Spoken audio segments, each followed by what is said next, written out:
अगर आप एक स्टूडेंट हैं, स्कूल या कॉलेज जाते हैं, या आप जॉब करते हैं, या आपका शॉप, आपकी बिजनेस, आपकी दुकान, आपका ऑफिस बहुत अच्छा चल रहा है, तो आप देखना आप लाइफ में कभी भी देर से नहीं उठोगे। आपका डिसिप्लिन बना रहेगा। हाँ, कभी कभी देर सवेर होना, लेट उठना इज़ अ डिफरेंट थिंग। आप रात को पार्टी में गए थे या किसी काम से आप लेट हो गए तो आपको थोड़ा सा उठने में लेट हो गया, that is a different thing. But सबसे ज़्यादा ज़रूरी सोचने की बात तो ये है कि हमारी लाइफ में ये देर से उठने की साइकिल शुरू हुई कब और क्यों, कैसे होती है। आप देखिए, जब भी आप लाइफ में पर्पसलेस हो जाते हैं, आपके पास ऑब्जेक्टिव नहीं रह जाता कि सुबह आखिर मुझे क्यों उठना है, वहीं से साइकिल शुरू होती है, जहां से आपकी हर शुरुआत, सुबह की हर शुरुआत एक गिल्ट के साथ होती है कि मैं लेट उठता हूं। आप इसको सोचें या ना सोचें, लेकिन आपका सबकॉन्शियस माइंड इस गिल्ट के साथ दिन की शुरुआत को करता है कि मैं फिर लेट हो गया। ज्योतिष में इसका सबसे कॉमन रीजन है कि आपकी कुंडली के हिसाब से चौथे, आठवें या 12वें घर में बैठे हुए ग्रह या इनके स्वामियों की दशा चल रही है, या फिर शनि की महादशा का तीसरा हिस्सा, यानी कि 19 साल की दशा में से आखिरी के 6 साल 4 महीने की दशा आपकी चल रही है। तब आप अपनी लाइफ में पर्पसलेस होना और उसकी वजह से लेट उठना, सारा डिसिप्लिन बिगड़ना, सबसे ज़्यादा इंपॉर्टेंट कि रात को लेट सोना, शाम होने के बाद ही सारे विचार एक्टिव हो जाते हैं दिमाग में, वहीं से प्लानिंग शुरू होती है, वहीं से ज़्यादा रील्स देखना, वीडियोस देखना स्टार्ट होता है कि मुझे क्या करना है, क्या सोल्यूशन चाहिए, अपनी लाइफ को कैसे बेटर करना है।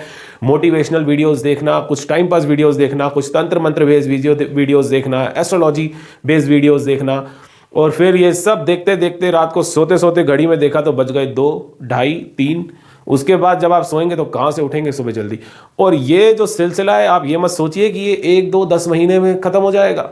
ये सिलसिला चलने को आपकी कुंडली में कम से कम 6 से 7 साल तक चल सकता है, क्योंकि ये पूरी दशा का समय जो है आपको पर्पसलेस बना के रखेगी और आप परेशान हो जाएंगे, और फाइनली इसका सॉल्यूशन ढूंढना उतना ही मुश्किल है। हो सकता है आप में से बहुत सारे लोग इस उपाय को पहले से जानते हो जो मैं बताने जा रहा हूँ, लेकिन उपाय को सही समय पर सही तरीके से करना ही आपकी सफलता निश्चित करता है। ओम केम केतवे नमः। जी हाँ, ओम केम केतवे नमः, ओम केम केतवे नमः। ये केतु महाराज का मंत्र है, और केतु महाराज ही एक ऐसे ग्रह है, एकमात्र ऐसे ग्रह हैं जो आपको ब्रह्म मुहूर्त में उठाने की शक्ति रखते हैं। जी हाँ, 3 प्रकार के अग्नि ग्रह होते हैं, सूर्य, मंगल और केतु। इसमें से केतु इज लाइक इग्निशन। जैसे आप स्कूटी, बाइक स्टार्ट करते हैं, सेल्फ देते हैं या किक मारते हैं तो एक इग्निशन उसको मिलता है, इंजन को स्पार्किंग होती है जिससे आपकी गाड़ी स्टार्ट हो जाती है। ठीक इसी तरीके से केतु की एनर्जी आपकी लाइफ में काम करती है। केतु आपको ब्रह्म मुहूर्त में उठाने की ताकत रखता है। आपको करना क्या है, इस मंत्र को सबसे पहले आप अलार्म लगा के सोइए। सुबह आपका अलार्म बजेगा, आपको सिर्फ इतनी सी कोशिश करनी है कि आपको पहले सिर्फ 2 मिनट के लिए उठ के बैठना है उस समय पर, और वहाँ पर अपना नींद में बैठे बैठे, बेड के ऊपर बैठे बैठे ही आप इस मंत्र का 2 मिनट के लिए जाप करिए, ओम केम केतवे नमः, ओम केम केतवे नमः।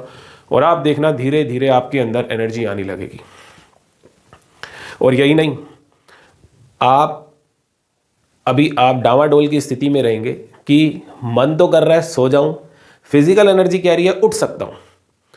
इस कश्मकश में आप थोड़ा सा उलझे रहेंगे, लेकिन अगर आपने फोकस कर लिया, 1-2 दिन हो सकता है आप फेल हो भी जाओ, लेकिन ये मेरी गारंटी है, क्योंकि मेरे 100 से ज़्यादा क्लाइंट्स इस रेमेडी को कर चुके हैं, उसका रिजल्ट्स हम एक्सपीरियंस कर चुके हैं, और ये बहुत बढ़िया काम करती है, और 99 नहीं 100% काम करती है। तीसरे दिन से आप गारंटीड उठेंगे। आप अपना 1 से 2 दिन अपनी साइकिल डिस्टर्ब कर लीजिए, रात को भले ही आप 2 बजे भी सोए हैं तो भी आप चिंता मत करिए, आप एक बार सुबह उठ जाइए। अपना अलार्म लगाइए सूर्योदय से कम आधे घंटे का पहले का। जैसे कि अगर हम फरवरी 2025 मंथ की बात करें तो यहाँ पर सूर्योदय का एवरेज टाइम रहेगा 7 बजे का सुबह, तो आप 6:30 बजे का अलार्म लगाइए। उस टाइम पे एक बार उठ के नींद में ही सही अपने बेड पे बैठ के इस मंत्र का 2-3 मिनट के लिए जाप कर लीजिए, और आप यकीन मानिए आप इतनी फिजिकल एनर्जी उस टाइम अपने अंदर फील करेंगे कि आप उठने पे मजबूर हो जाएंगे। इस उपाय के असली लाभ की तो अभी हमने बात ही नहीं करी। केतु महाराज आपको 3 चीज़ें बहुत आराम से प्रदान कर सकते हैं। पहला, आपका जो बुरा समय चल रहा है, जो आप पर्पसलेस हो चुके हैं, जिसमें शनि का सबसे बड़ा रोल है, चाहे वो आपको दिखे या ना दिखे। हो सकता है वो उस ग्रह की दशा के साथ बैठा हो जिसकी दशा चल रही हो सकता है ग्रह शनि के नक्षत्र में बैठा हो सकता है शनि की दृष्टि उस ग्रह पर पड़ रही हो। कहीं ना कहीं से अगर आप पर्पसलेस लाइफ जी रहे हैं तो शनि महाराज का रोल उसमें 100% है, और शनि को अगर कोई बैलेंस कर सकते हैं, उसे कोई रोक सकते हैं, उसकी नकारात्मकता को अगर कोई काट सकता है तो नंबर 1 पे वो सिर्फ और सिर्फ एक प्लैनेट है, और वो है केतु। सबसे पहले तो केतु महाराज आपकी कुंडली में अगर कितने भी खराब बैठे हो, अगर आप सुबह उठ के सूर्योदय से पहले इस समय पर उनका मंत्र जाप करेंगे तो वो आपके लिए जरूर शुभदायी होंगे और शुभ फल जरूर प्रदान करेंगे। केतु महाराज सबसे पहले आपको लाइफ का पर्पस देंगे।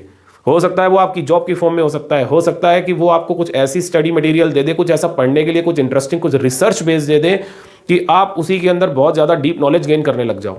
हो सकता है कि आप किसी मंदिर गुरुद्वारे की सेवा में जाना शुरू कर दो, जिससे आपका बहुत सारा पाप का जो बैलेंस है वो कटना शुरू हो जाए और आप लाइफ में अपलिफ्ट करना शुरू कर दो, आपके पास पैसा आना शुरू हो जाए, रिश्ते बेहतर होने शुरू हो जाए। दूसरी चीज, वंश परंपरा को बढ़ाने के लिए सबसे महत्वपूर्ण प्लैनेट अगर कोई है तो वो है केतु। केतु आपकी वंश परंपरा को आगे बढ़ाने में बहुत हेल्पफुल होंगे। और तीसरा, आपका अपना घर। जी हाँ, आपने अभी तक सुना होगा कि मंगल प्लॉट है, चंद्रमा घर का कारक है। ये बिल्कुल सच है। शुक्र उसकी ब्यूटी है और बुध पृथ्वी तत्व का प्लैनेट है, पार्क है, पेड़ पौधे वगैरह सब कुछ है। लेकिन सच्चाई की बात यह है कि केतु की कृपा के बिना आपका घर नहीं बन सकता। आप अपनी कुंडलियां उठा के देख लीजिए, जिनकी भी कुंडलियों में केतु डिस्टर्ब होगा और स्पेशली 4th हाउस में बैठे होंगे, वहां पर पाप दृष्टि होगी, या 6th हाउस में बैठ के वहां पर पाप दृष्टियां होंगी, उन लोगों को अपने घर का सुख जीवन में कभी प्राप्त नहीं हो सकता। तो इस समय पर मात्र इस मंत्र के जाप से आप अपने जीवन को बदल सकते हैं। केतु महाराज की कृपा आपके ऊपर जरूर बरसेगी। और एक डिस्क्लेमर देना यहाँ पर बहुत ज़रूरी है, मैंने आपसे सिर्फ इस मंत्र को सूर्योदय से पहले जपने के लिए बोला है, और वो भी ज़्यादा से ज़्यादा 5 मिनट, 10 मिनट, 15 मिनट।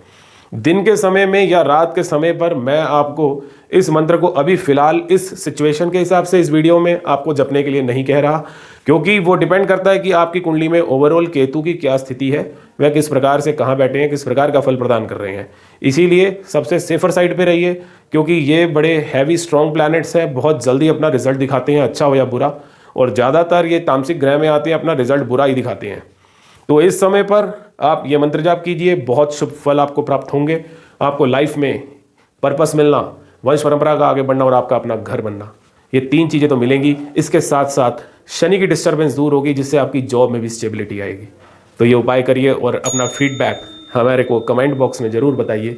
अगर आपको ये वीडियो अच्छी लगी हो तो वीडियो को लाइक ज़रूर करें, चैनल को सब्सक्राइब करें और ज़्यादा से ज़्यादा लोगों को शेयर करें, ताकि ये जानकारी उन सभी लोगों तक पहुँचे जो गिल्ट फ्री होकर उठना चाहते हैं। धन्यवाद।